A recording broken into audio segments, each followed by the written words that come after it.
বগুড়ায় হানি ট্র্যাপের ফাঁদে ফেলে দুই যুবককে জিম্মি করা হয়। এরপর ৪ লাখ টাকা চাঁদা দাবি করে একটি সংঘবদ্ধ চক্র। পরে ডিবি পুলিশের অভিযানে ভুক্তভোগীদের উদ্ধার করা হয়েছে। নারীসহ চক্রের ৭ সদস্যকে গ্রেপ্তারও করেছে পুলিশ। জয়পুরহাট জেলার আক্কেলপুরের এক বাসিন্দা ১ মাস আগে শহীদ জিয়াউর রহমান মেডিকেল কলেজ হাসপাতালে মেয়ের চিকিৎসার জন্য আসেন। তখন তার পরিচয় হয় আটককৃত নারী কেয়া বেগমের সাথে। পরবর্তীতে তারা মোবাইল নম্বর আদান প্রদান করেন। গেল মঙ্গলবার ওই নারী যুবককে ফোন করে বগুড়ায় আসার কথা বলেন। এরপর বৃহস্পতিবার দুপুরে যুবক ও তার এক সহযোগীকে চক সূত্রাপুর এলাকায় ডেকে একটি ফ্ল্যাটে আটকে রাখা হয়। এ সময় তাদের মারধরের অভিযোগও পাওয়া গেছে।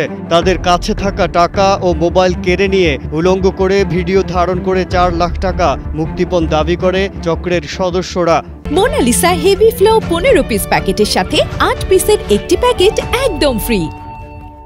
মারধর করতে স্যার বলতেছে তোমার কি আছে, আমাদের মোবাইল টোবাইল টাকা পয়সা সব কাটে নিছে। নেওয়ার পরে অনেক মারধর করছে, করছে তোমার বিকাশে টাকা দাও। আমরা গরিব মানুষ, আমরা ইস্কা চলে খাই, ভেন চলে খাই, জমি চাষ করে খাই, আমরা কইতে দেবো। সমস্ত কাপড় খুলে ওই ছবি তুলছে স্যার। ছবি তুলে আমাকে হুমকি দিছে যে এটা আপনার পরিবারে দেখাবো, না দেখালে তোমরা যদি টাকা না দেয় তাহলে এটা আপনার পরিবারে দেখাবো।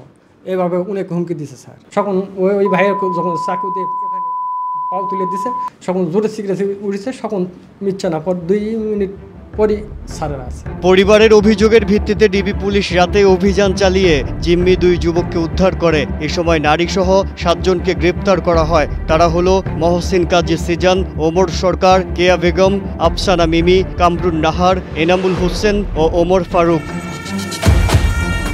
গ্রেপ্তারকৃত মহসিন কাজী সিজান ও ওমর সরকারের বিরুদ্ধে হত্যা, ছিনতাই ও রাহাজানি সহ একাধিক মামলা রয়েছে বলে জানান বগুড়া জেলা গোয়েন্দা পুলিশ।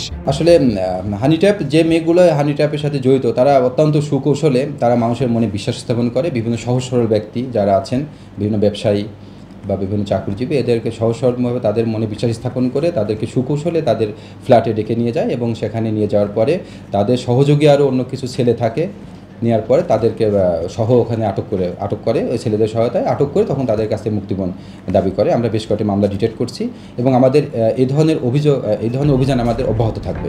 হানি ট্র্যাপের মতো প্রতারণার শিকার না হতে সতর্ক থাকার পরামর্শ দিয়েছে পুলিশ। বগুড়া থেকে মোহাম্মদ তৌহিদুর রহমানের পাঠানো তথ্যচিত্রে ডেস্ক রিপোর্ট, কালের কণ্ঠ।